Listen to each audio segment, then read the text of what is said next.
You ask Tiger to calculate. This deals with finding the midpoint between 2 points. The midpoint between the 2 points is 5, -6.5. Let's solve it step by step. Plot the 2 points and calculate the midpoint using the formula. The coordinates of point 1 are x1 equals 4, y1 equals -8. The coordinates of point 2 are x2 equals 6, y2 equals -5. PM represents the midpoint of the 2 points.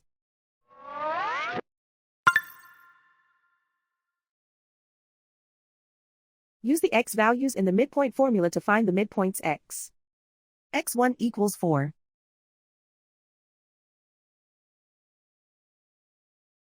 x2 equals 6.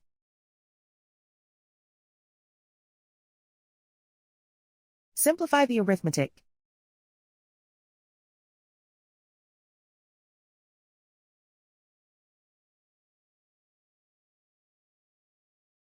Use the y values in the midpoint formula to find the midpoints y. y1 equals -8.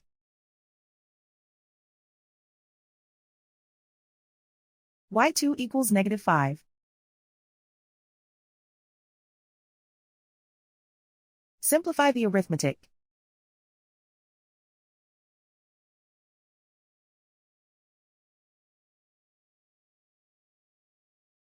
And so, the midpoint is 5, -6.5.